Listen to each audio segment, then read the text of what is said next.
설교자의 자세와 그 내용입니다. 이제 그 여기 나오는 이게 모티브는 어디서 제가 발췌했냐 그러면은 제가 미군 부대 다닐 때에 그 고급 장교들이 이제 높은 지휘관들한테 발표하는 내용을 그때 배웠습니다. 그때 이 발표하는 내용을 모티브를 삼아서 우리 성도들에게도 똑같이 적용하면 되겠다.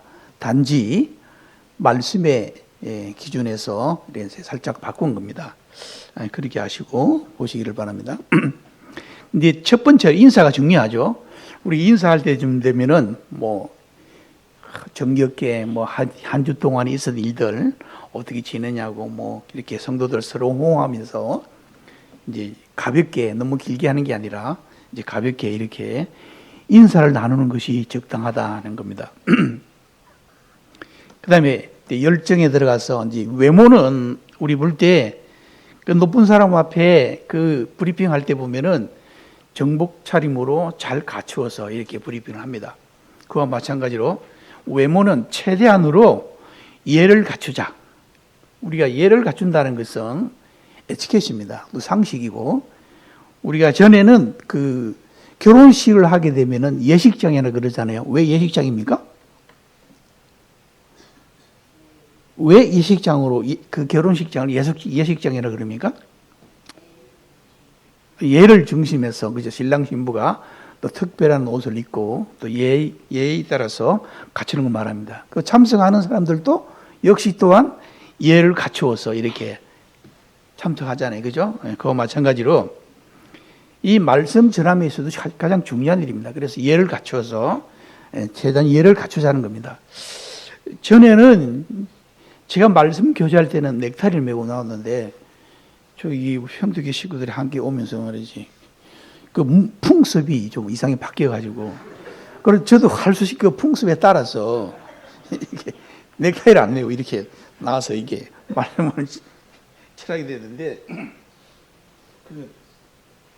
다 이해하시려고 믿습니다, 그죠? 그래서 예를 갖춰야 된다는 겁니다. 예를 갖춰서. 그런데 또 이제 말씀을 전할 때 얼굴 표정이 나옵니다.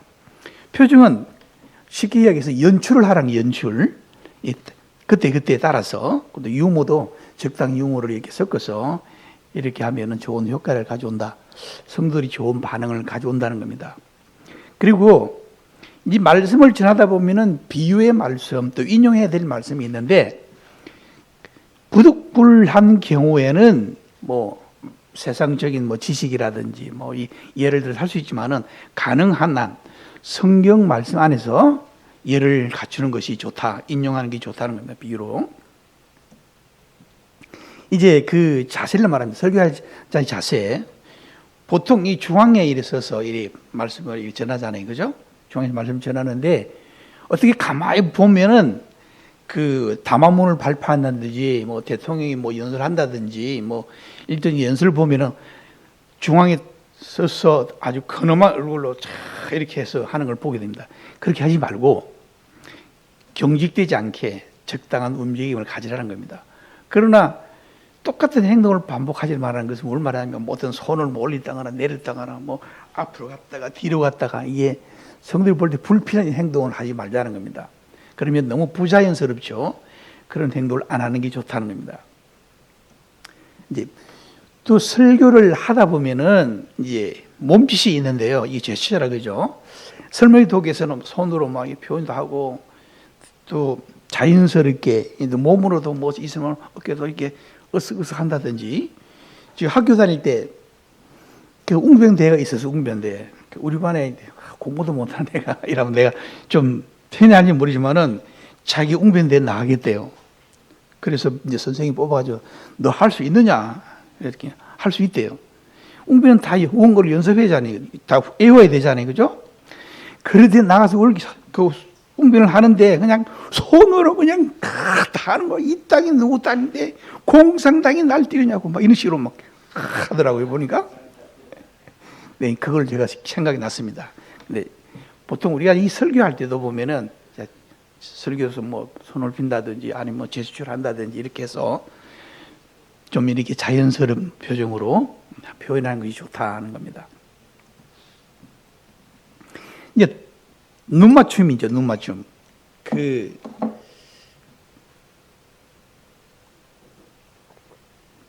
눈맞춤이라는 것은 성도들의 이렇게 눈을 살펴보는 거예요. 이렇게 눈을 맞추라 그랬는데, 눈을 맞추는 것은 이 성도들의 교감을 위해서 눈 맞춤을 하는 겁니다. 이렇게 그 눈 맞춤 하라니까 눈을 막 힘이 줘가지고 이렇게 꼬리 보는 게 아니고 정겹게 즐거운 눈으로 이렇게 바라보라는 겁니다.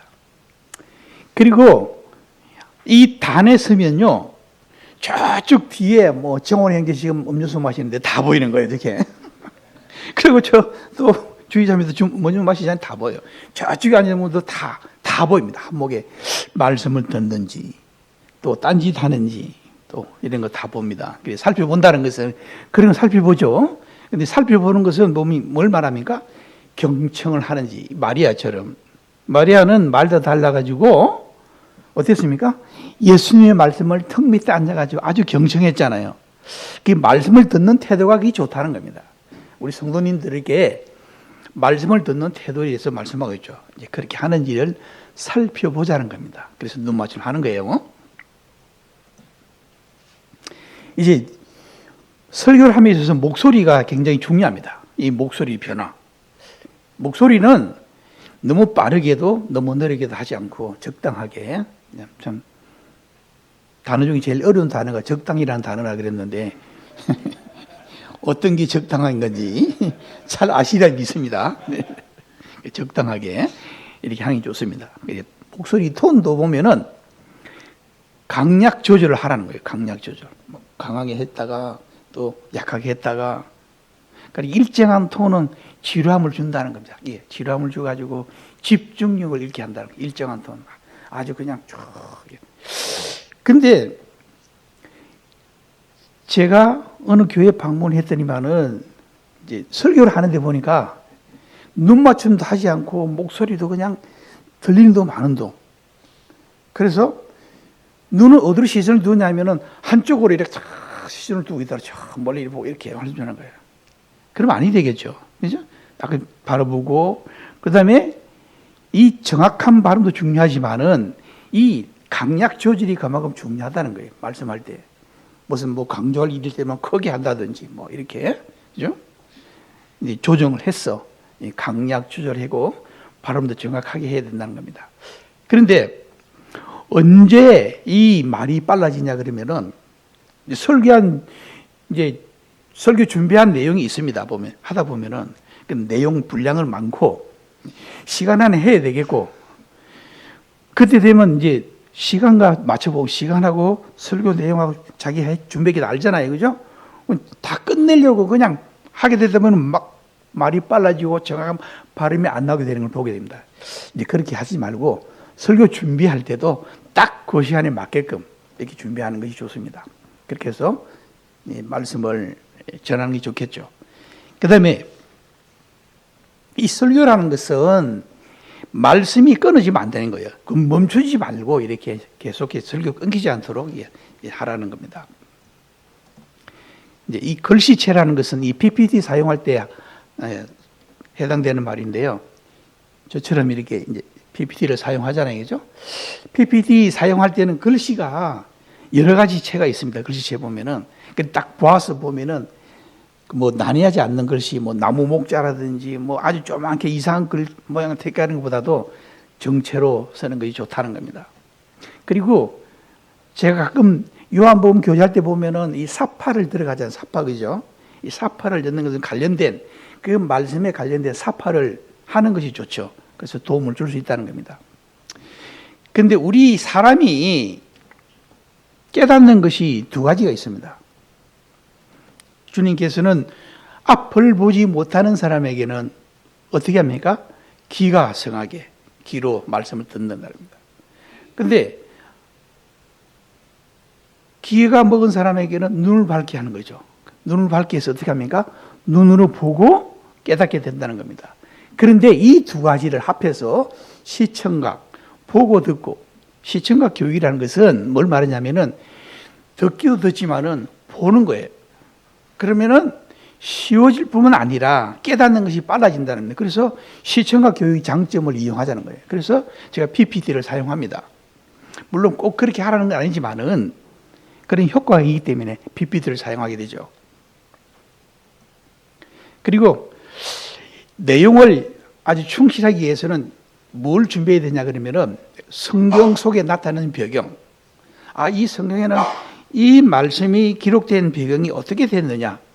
그 다음에 어떻게 흘러왔느냐. 역사에 대해서. 이 풍습은 말하는데 우리는 말하면은 영어로 말하면 카스터메로 그죠? 이 카스텀은 풍습도 풍습이지만 문화를 말하는 거예요. 그때 당시 문화, 풍습이 어땠는가? 성경 속에 나타나는 거죠. 기록될 당시에. 그리고 누가 어떤 인물이 주도하고 있는지, 그 다음에 이 사건이 어디서 일어났는지, 지리 등 이런 것들을 자료로 준비하는 게 좋습니다. 그리고 성경 구절을 이게 발췌하여 있습니다. 제가 지금 올려놓잖아요. 그죠? 이 성경 구절을 발췌하는 것은 뭔가 하면은 설교 시간을 단축하는 데 도움이 된다는 겁니다. 그래서 또 다 같이 성경 말씀 읽는 것이 좋잖아요. 그죠?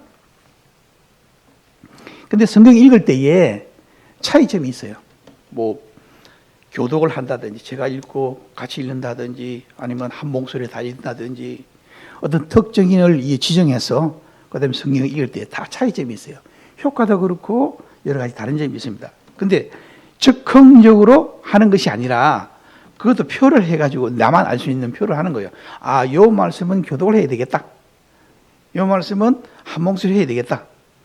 이 말씀 누구를 통해서 읽게 하면 좋겠다. 이런 거를 표시하라는 거예요. 그죠? 자기만의 표시, 준비, 마크를 해서 준비하는 겁니다.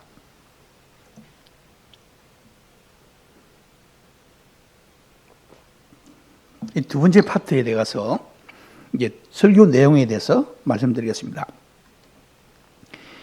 이 목적이 뭔가 하면은 내가 말씀을 준비했어요. 이 말씀을 준비하는 과정에서 누구에 대한 말씀을 준비한 나에 대한 말씀을 준비하는 거예요.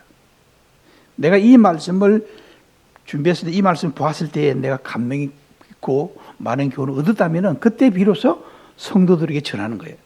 먼저 그 내용을 나에게 적용하라는 겁니다. 설교자의 내용을. 그죠? 그리고 성도들이 주고자 하는 교훈들을 잘 발췌해서 설명하는 겁니다. 우리 목회 서신서 한번 읽어보겠습니다.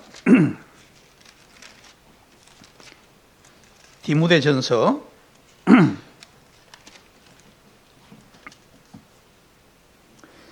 1장 3절에 보면은 내가 마게도냐로 갈 때에 너를 권하여 에베소에 머물러 한 것을 어떤 사람을 명하여 다른 교훈을 가르치지 말며, 다른 교훈을 가르치지 말라 그랬습니다. 그 다음에 디도서에 가서 보면, 디도서 2장에 보면은 2장 1절에 보면은 오직 너는 바른 교훈에 합당한 것을 말하여, 이렇게 말씀하고 있는 거 보겠습니다. 바른 교훈에 합당한 것을 준비하라는 겁니다. 설교 준비할 때에. 이런 거 준비해서 정확하게 성도를 설명하는 것이 도움이 된다는 겁니다.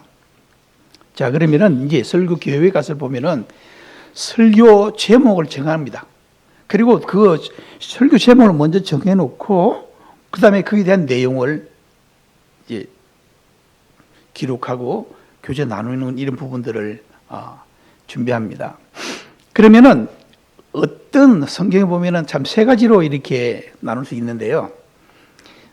흥미를 가질 수 있는 이런 교훈들을 준비하죠. 성경에 보면 여러 가지 많은 이런 흥미있는 말씀들이 많이 있습니다. 그리고 또한 꼭 필요한 교훈이라 그랬는데 이 성경에 보면은 해라는 하다의 명령어입니다. 해라 하지 말라는 뜻은 명령으로 이렇게 표시하고 있는데요. 우리 성경에 보면은 해라가 많습니까? 하지 말라가 많습니까? 전에 제가 한 말씀 드렸는데 어디가 많다 그랬습니까? 네? 하는 게 많습니까? 하지 말라가 더 많습니까? 네. 해라는 게 더 많습니다. 그래서 대표적으로 우리 이스라엘 한 가지 한 말씀을 배울까요? 주님께서 우리 주님을 사랑하되, 그죠? 어떻게 끝까지 사랑하래 그랬잖아요. 그죠? 그리고 아내에게 말하되 아내를 내 몸과 같이 아무렇게 하라, 아니게 사랑하라, 해라는 겁니다. 내 이웃을 뭐라 했습니까? 내 몸과 같이 사랑하라. 해야 되는 부분입니다. 이런 해야 되는 부분을 예를 들어 말하는 거예요. 이런 부분들이 우리가 필요한 교훈들이죠. 하지 말라는 것은 뭡니까? 우리 하지 말라는 교훈 혹시 한번 해보실래요? 네? 어떻게? 아니, 도둑질 하지 마라. 뭘 도둑질 하지 마라. 성도들이 도둑질 안 하겠지. 성도들이 도둑질 합니까? 네, 도둑질 하지 마라. 또 다른 거.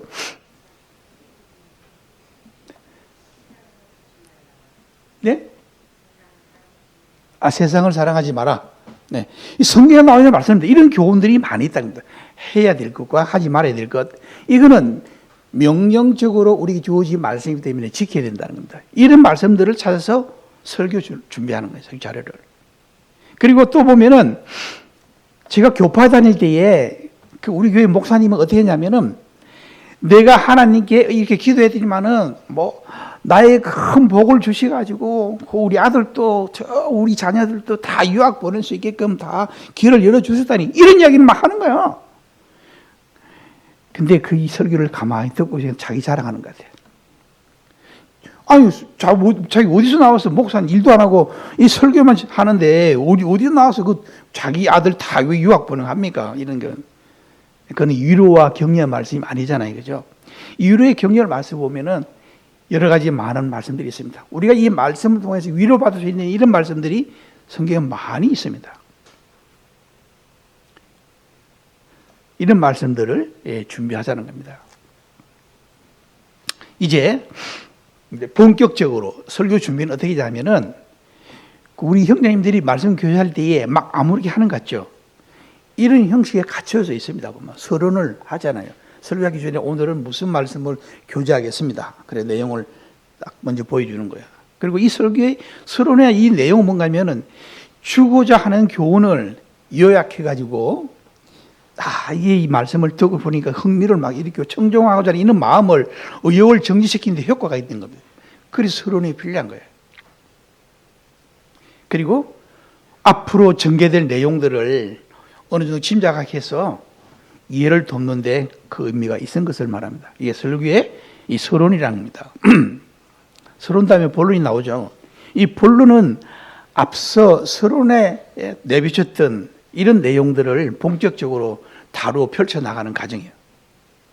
글자 그대로 우리가 말하면은 가운데 있는 내용, 이런 내용들은 아낌없이 설교 내용을 다루어야 한다는 겁니다.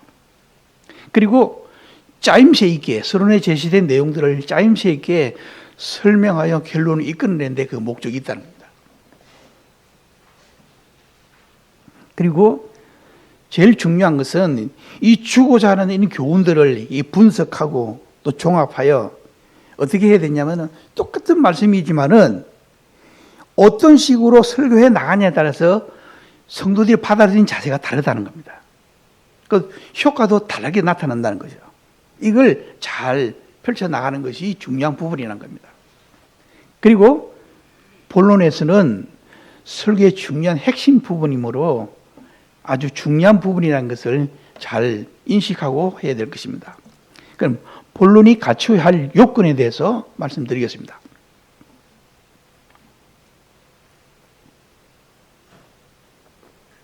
이 논리적으로 순서가 이루어진 구분된 것을 말합니다. 논리적으로 구분하라는 겁니다. 그 다음에 설교 내용과 말씀의 관계 유기적이어야 한다는 겁니다. 설교는 이렇게 했는데 말씀은 만약에 다르게 나오냐 말씀을 내가 이렇게 설교하면 안 되겠죠. 어디까지나 유기적으로 말씀과 설교 내용이 같아야 된다는 겁니다. 그리고 이 듣기가 편한 말씀을 준비하자는 것은 뭘 말하느냐 그러면은 특별히 다른 이런 제목보다 교리에 관한 말씀을 우리 볼 때는 좀 어려워요. 또 재미가 없어요, 보면은. 교리에 관한 말씀, 그죠? 그러니까 교리 말씀을 듣게 되면 어떠냐면은 좀 지루해요. 너무 딱딱하고, 그죠? 이런 부분들도 듣기 편하게끔 잘 설교해 나가는 것이 필요하다는 겁니다. 그 다음에 결론이 나오는데 이 결론에 대해서는 어떠냐면은 앞서 본론에 전개된 이런 과정들을 잘 요약해가지고 마무리 짓는 부분입니다. 그래서 마무리를 잘 지어야 되겠죠. 그래서 이 앞서는 잘 못 들어도 결론만 듣고도 말씀이 어떻게 전개되어 왔다는 것을 알 정도로 표현하는 거예요. 그리고 결론이 굉장히 중요하죠.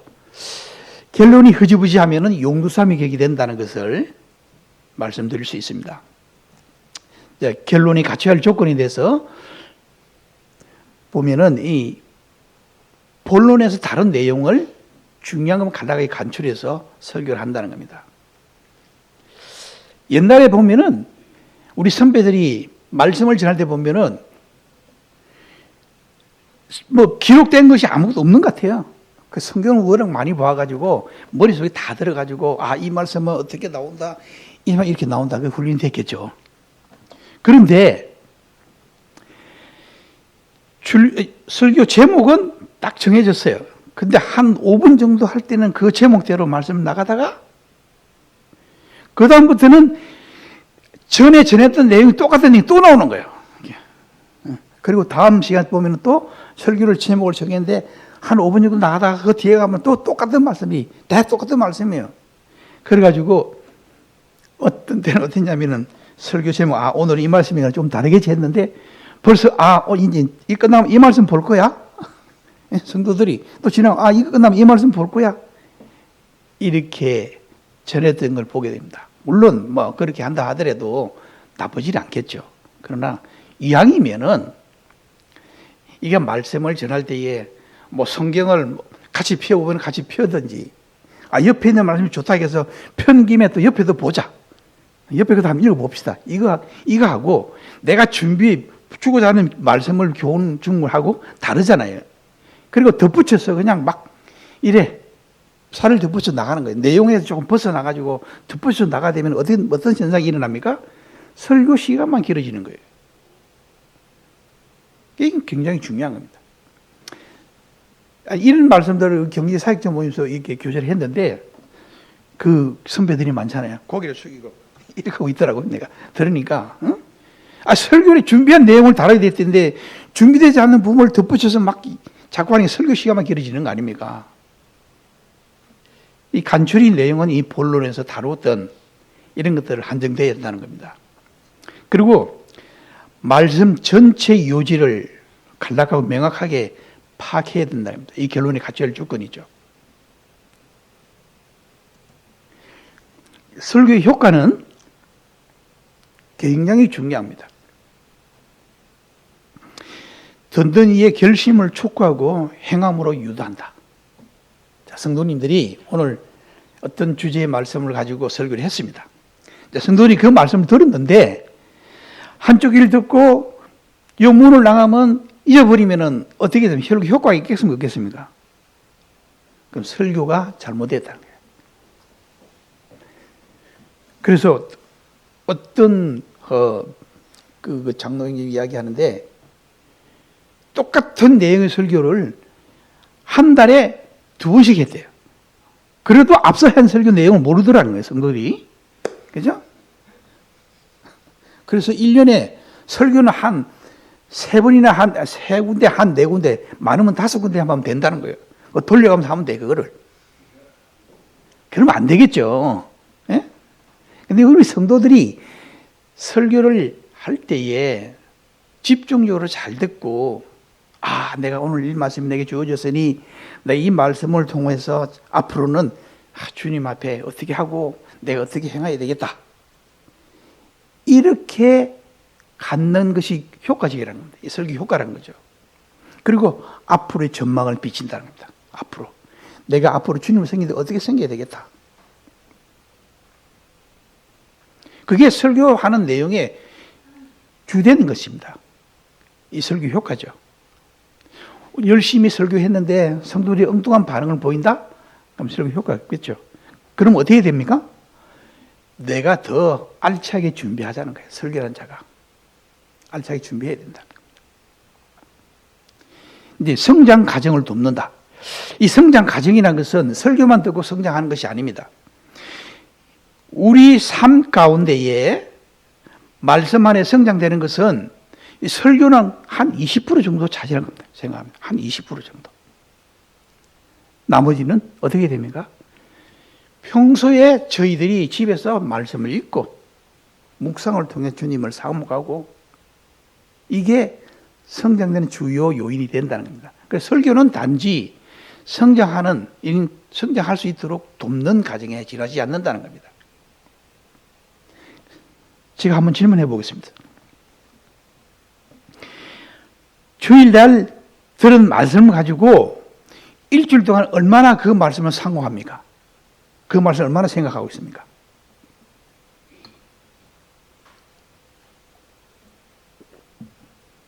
하루는 합니까? 하루? 설교 내용 혹시 하루는 갑니까? 이틀 갑니까?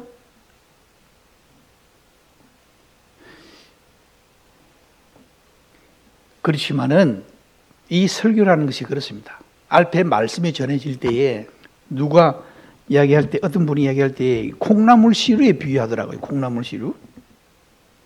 콩나물 알죠?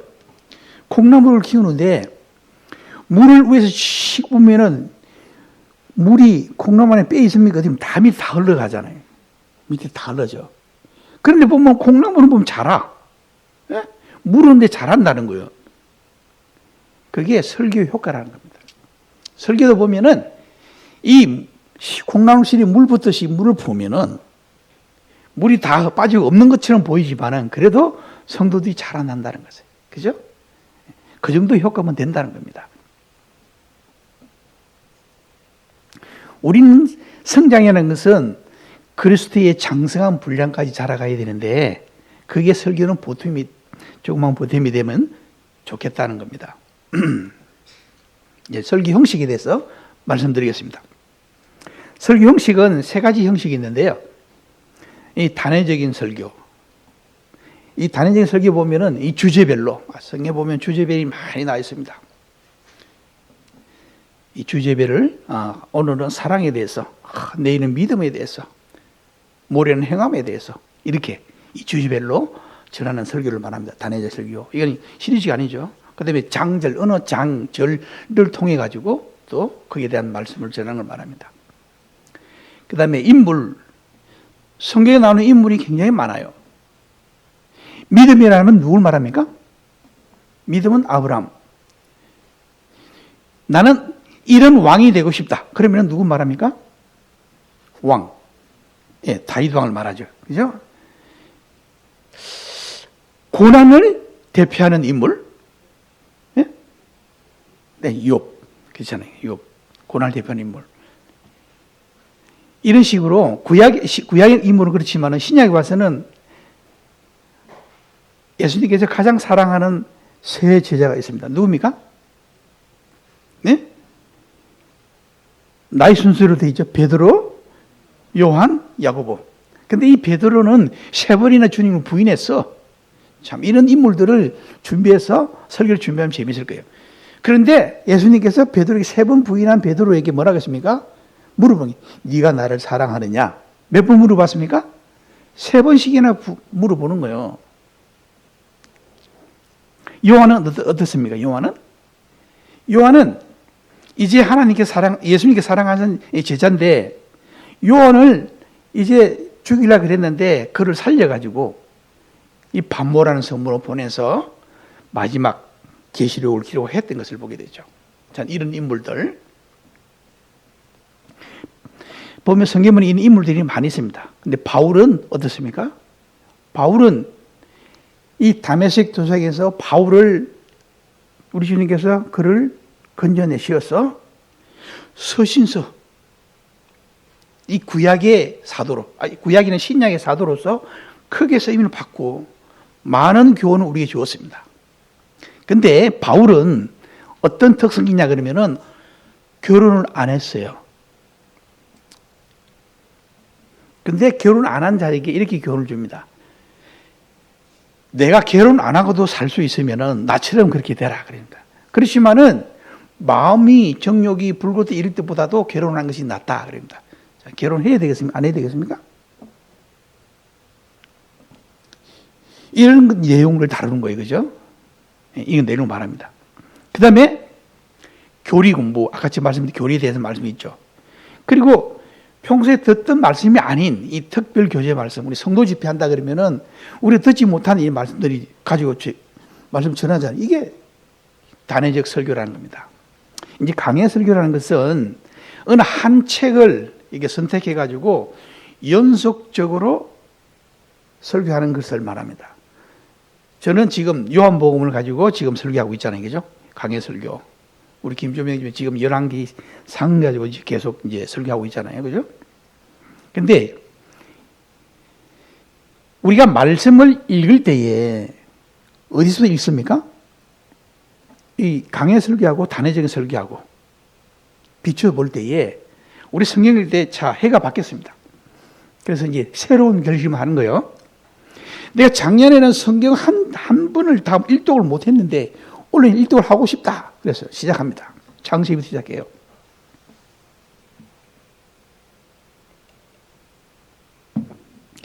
진도가 잘 안 나가. 읽고는 싶은데 진도가 잘 안 나가. 마음은 원이로되 뭐갑니까? 뭐가 약하다? 육신이 약하다 핑계 되는 거야. 육신이 약하다 핑계 되면 안 되죠. 마음이 원하면 마음이 원하는 대로 따라가야 되죠.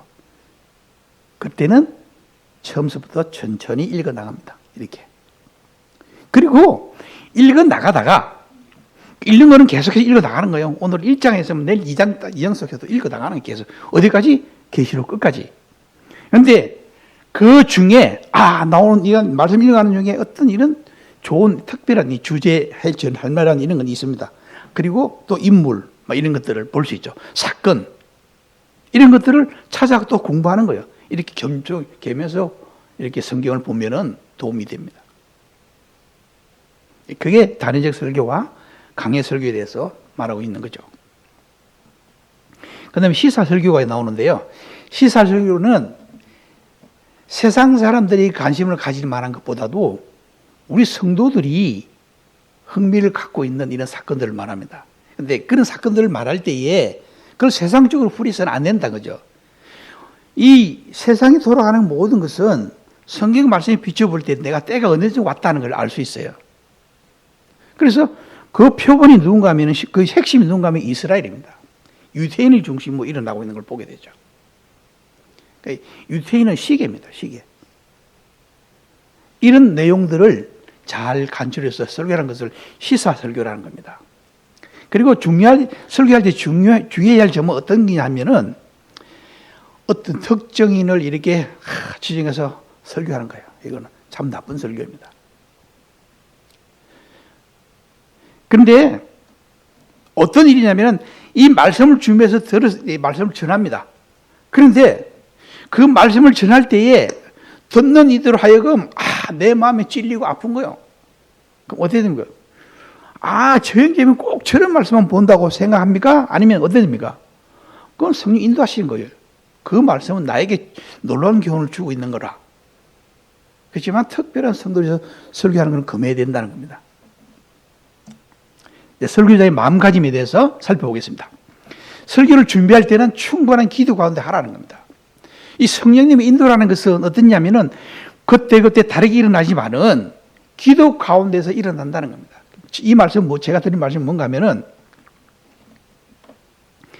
우리 설교를 준비할 때에 충분히 기도하고 성령님의 인도를 받으면은 놀라운 역사가 일어난다는 겁니다. 그 결과가 어떻게 되냐 그러면은 이렇게 되는 거예요. 자, 시작 멘트가 나옵니다. 자, 오늘은 주님께서 주시는 말씀을 교제하기를 원합니다. 이렇게 하고 말씀을 전합니다. 그럼 어떤 느낌이 되겠습니까? 아니, 설교하러 나오면서 지금 단에 서서 주님의 인도를 받는다? 이 성령의 인도를 받는다? 어떻게 생각하십니까? 우리는 준비가 돼야 된다는 겁니다. 준비 안 된다는 느낌을 받을 수가 있죠. 그래서 성경 구절 몇 구절 적어 와가지고 그걸 보고 설교하는 것이 아니라 우리는 될 수 있으면 체계적으로 말씀을 준비하자는 거예요. 그리고 또 중요한 것은 뭔가 하면은 설교 중에 부득불한 경우를 제외하고는 간증을 안 하는 게 좋아요.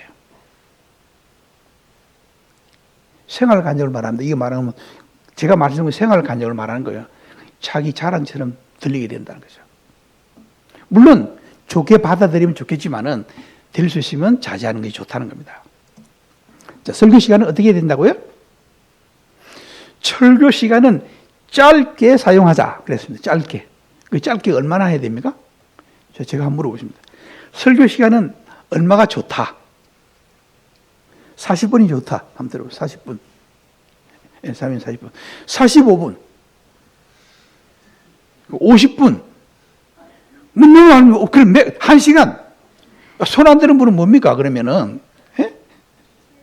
예? 다 40분입니까? 40분이면 되겠죠. 학교 수업은 몇 분 합니까? 예? 학교 수업 몇 분 해요? 학교 수업. 우리 양 선생님 한번 말씀해 보세요. 고등학교 50분. 그 다음에 중학교 45분. 우리 성도들은 고등학교 정도는 돼야 될 거 아닙니까? 그러면 아닙니까? 초딩 40분?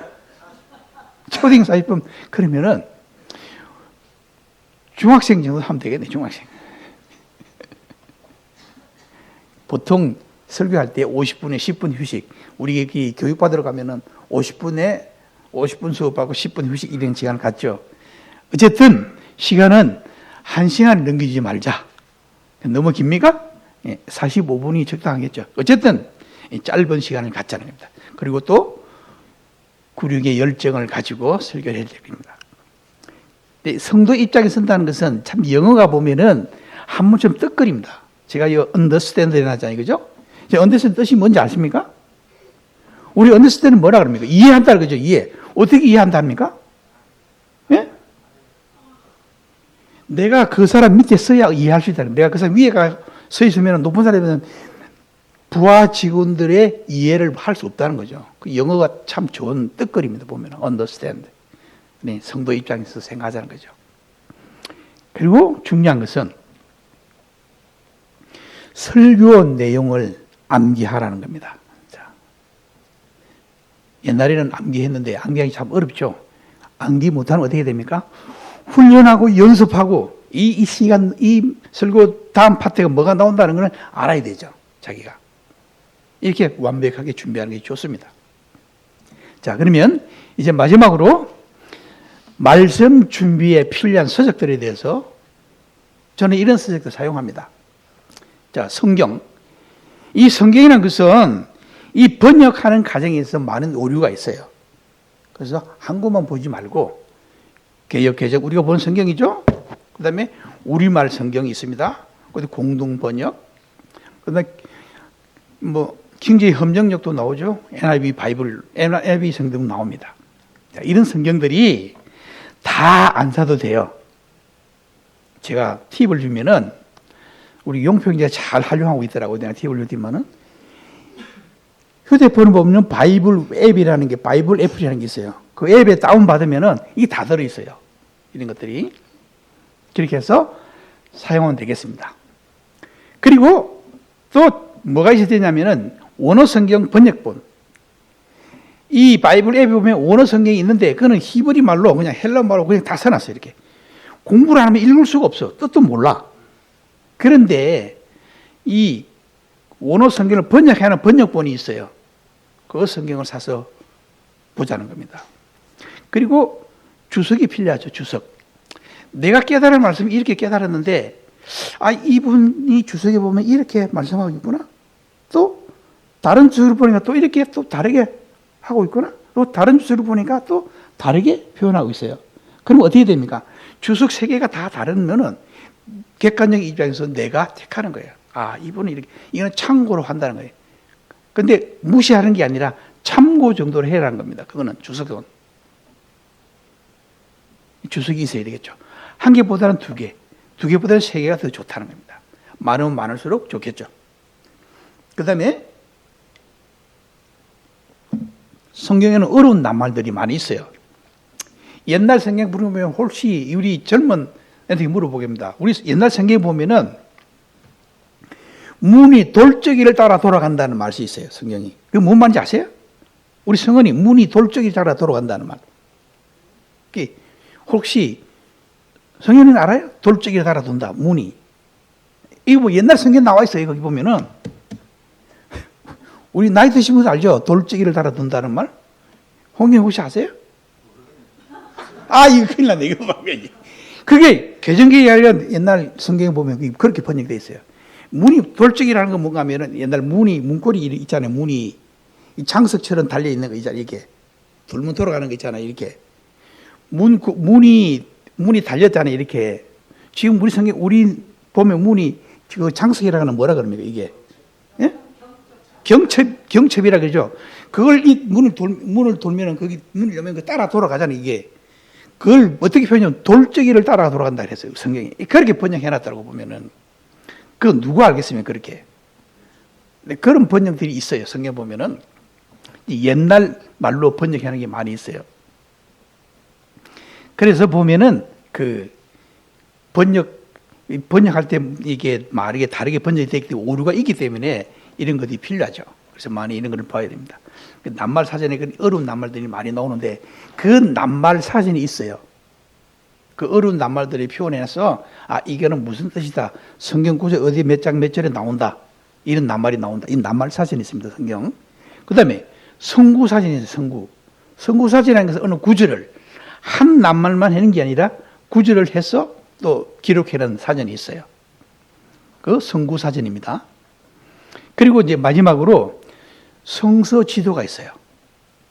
이 성경 지도를 성서 지도를 말하는데 만약에 그 바울이 어느 섬에서 밥 모으면 어디쯤 있을까? 그 지도 찾으면 다 나와요.